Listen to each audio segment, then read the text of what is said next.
Alright y'all, so right here I'm just getting a 15-16 socket because I'm gonna spin this crank from the crank bolt. I wanted to see these valves actuate before I took the head off.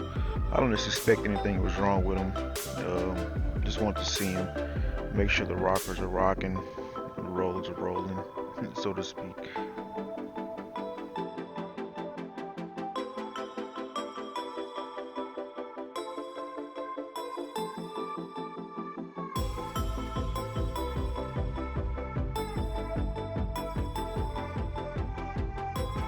So to remove the rocker arms, there's 8 10mm fasteners.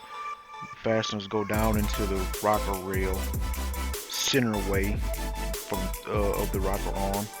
I'm just taking a 10mm on the 3/8 ratchet, cracking them loose first. I don't want to just come straight off full on reverse torque, not knowing how long this engine's been sitting.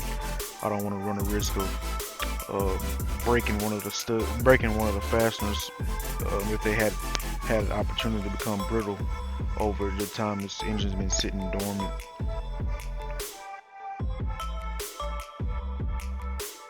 I eventually realized that trying to untorque them, crack them loose, was moving the engine stand, so I just went ahead and got a 3/8 stubby impact wrench and just whizzed them off. YOLO.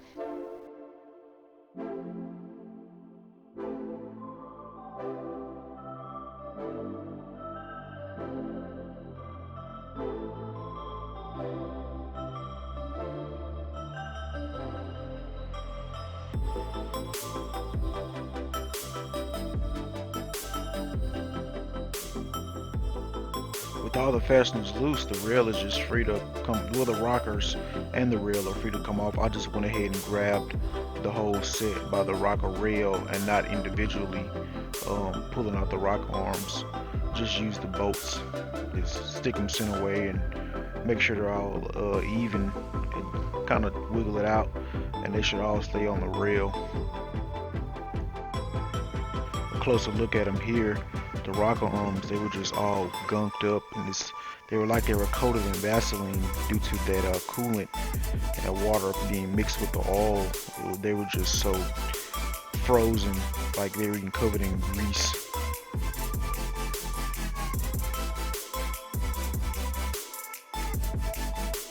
Same process to remove the other side. Done one, done them all. Just get this quickly whizzed out, and then I'll get back over to the other side and pull the push rods out.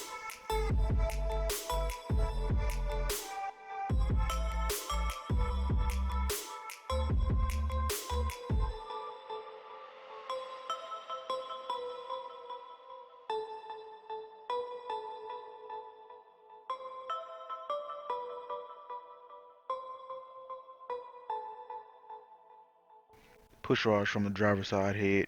I'll get over to the other side and you'll see me putting out the ones for the passenger side.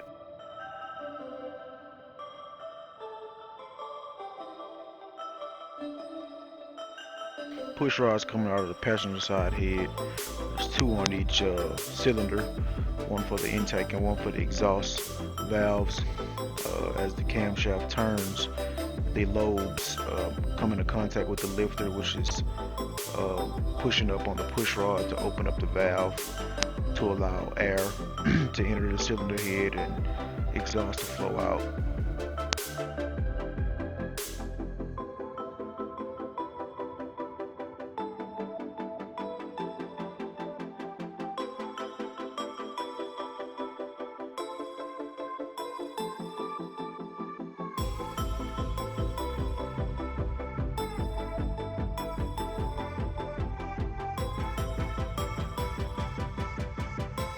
So in order to remove this cylinder head, we're going to take a 15mm socket. This is going to be a 1/2 inch drive on a breaker bar. This is 18-inch breaker bar.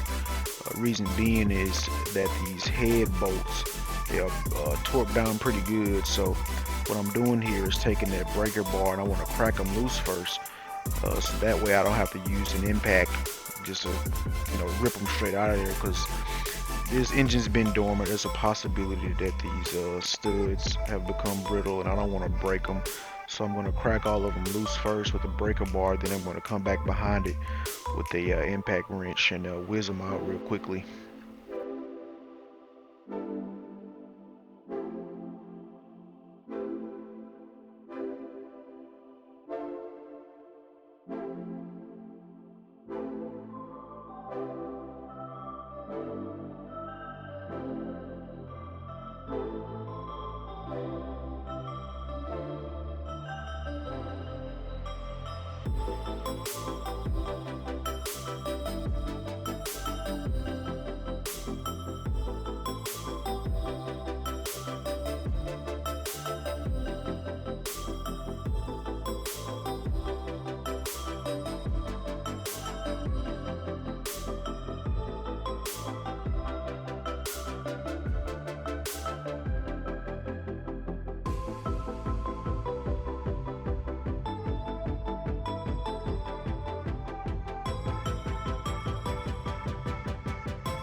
So I cracked all the 15 millimeters loose.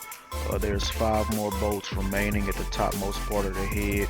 These are 10 millimeters, but I had to clean off the deposits. There was so much dirt in the valley that I had no way of putting my socket over the head of the bolt. So I just taking a flathead here and just carving out all that dirt and stuff, just so that way I have a clean, flush attachment when I'm getting ready to crack these loose.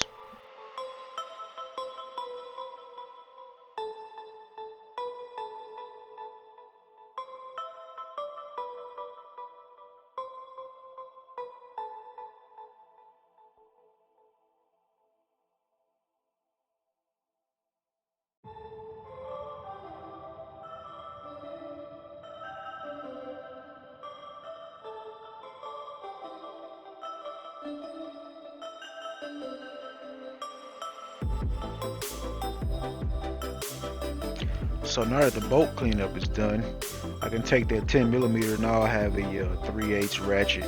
I'm just gonna crack these loose. They weren't as tight as I thought they would be. Just crack them real quick, nothing major. Then I'm gonna go ahead and grab an impact and just whiz out those bolts off. There's 15 total. There's 5 of the 10 millimeters and there's 10 of the 15 millimeters. 5 of those 15 millimeters are center way of the head. They are recessed, and you'll see the other 5 at the bottom edge of the head. Right, they're exposed. They're usually under the exhaust manifold, but there's no exhaust manifold attached, so you can see them.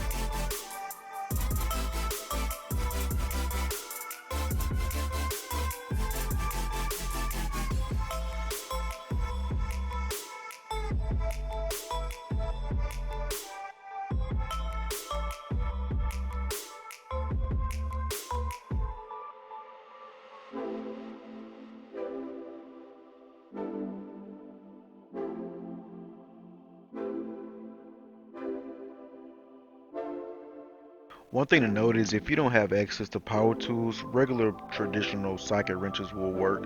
All you need is a 3/8 and a 1/2 inch ratchet for the most part and a good socket set. I'm using power tools because it makes the job a lot faster, it makes it a lot easier. There's less ache on the wrist. You don't have to manually spin and spin and spin all these bolts out. Some of them, especially the 15 millimeter head bolts, they can be quite a bit of a task trying to get them cracked loose and get them removed. There is, I believe, thread locker on the 15 millimeter bolts, which is manufacturer installed. So using an impact wrench, it comes in handy. I use them a great deal. All the Milwaukee automotive stuff is what I use.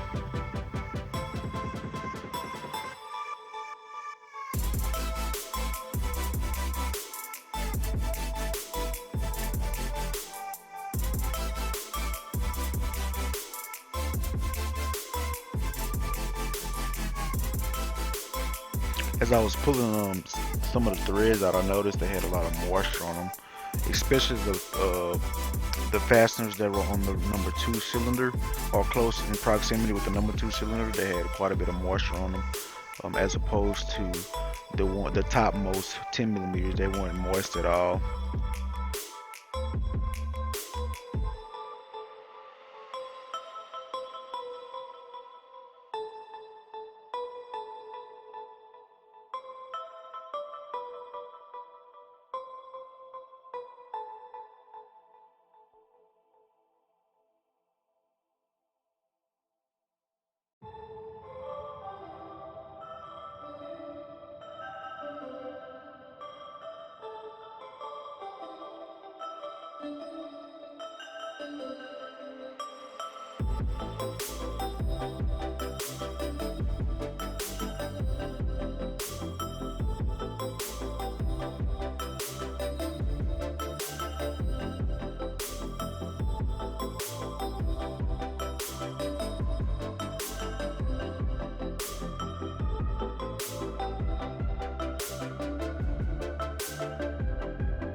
So now you'll see me taking off that head gasket. You're gonna see here in a bit where it failed.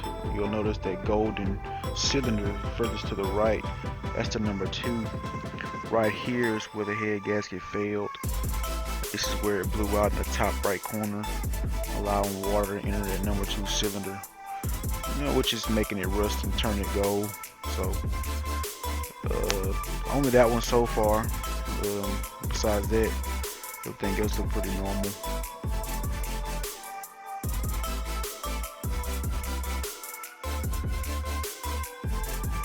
Alright, y'all, this is the left head. Right side, if you're looking forward, don't even matter. You see it's rust ridden, water ridden. Got a bunch of water damage. This piston took it the most. Here is the head gasket that came off of the cylinder. This is cylinder number 2. Can't really tell. I think this is cylinder number 2. If not, it's number 1. But so this may be indefinitely a failed head gasket on the engine. Still haven't pulled the oil pan off to check the rotating assembly. The crank and the cam, I'm gonna do that once I get the timing cover off and the balancer. Just to make sure that there's no scarring anywhere on the bearings on the crank surface, cam surface. But everything else, I mean, obviously besides this, looks okay. Got the dish piston, so this is in fact a 5.3 liter. If it were flat tops, it would be a 4.8 liter, but it is a 5.3. So that's all for that segment. Gonna get the other one pulled off and then get it flipped over and pull the oil pan off and see what we got. Here I am just quickly rotating the engine. I just want to see the pistons in action, just to make sure that there's nothing, out of the ordinary, but looks all good.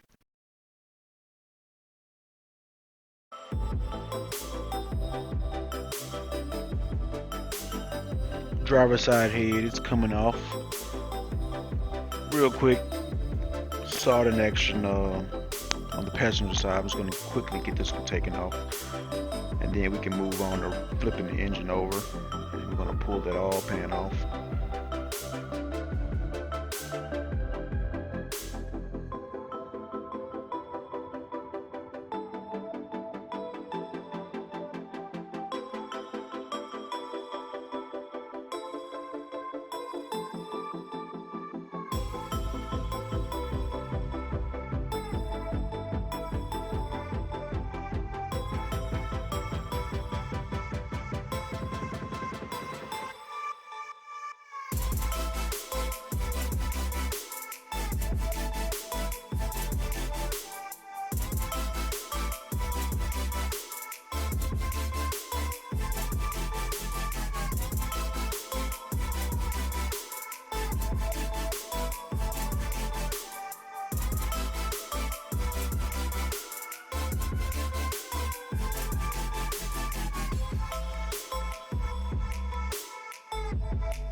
Alright, y'all, this is the right cylinder head, or the left side if you're standing in front, or whatever. This one's drier, so there's no failure on this side. There's no rust or anything present. You can see the water jackets are full of rusty water, calcium deposits.